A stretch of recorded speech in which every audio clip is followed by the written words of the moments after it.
How long do you think testnet v3 will be up before release?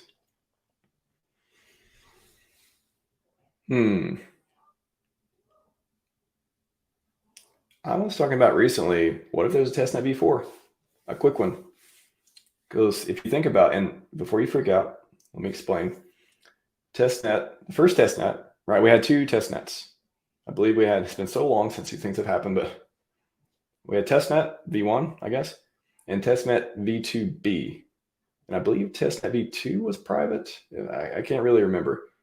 So we've had at least two testnets, at least, of the network that we were going to launch on before we launched. So you can make a case that if we do the same thing this time based on what's happened before, because we have this new network, and you're right, we're not forking BSC, we're forking ETH 2.0, then testnet v3 is sort of like testnet v1. And it's the new thing to play with.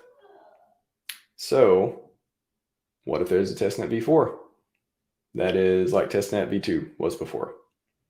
Except I don't think we'd have to wait as long. I think that would be the quick testnet. So it's hard to say. I can make a case both ways. I can make a case that, I mean, if I'm making a case for the community is like, oh, we waited so long, no more testnets. But that's not how Richard works. Richard doesn't care about that. Richard cares about getting it correct. So I could see two scenarios. I could see testnet v3 is up for a few weeks or a few months before launch of mainnet. Or I could see testnet v3 is up for a few weeks or months. And then testnet v4 comes and it's a quick one. What does quick mean? Days, weeks.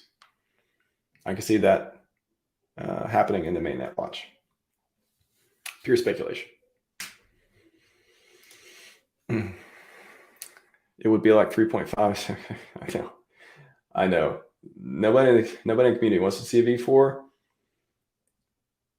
So maybe we won't, but maybe we will. So I could make a case for it. I'll say that. I'm not saying it's going to happen, but I could make a case for it based on what's happened before with the testnets. And again, Richard doesn't care what everyone thinks. He cares about getting it correct. And that's what he's going to do.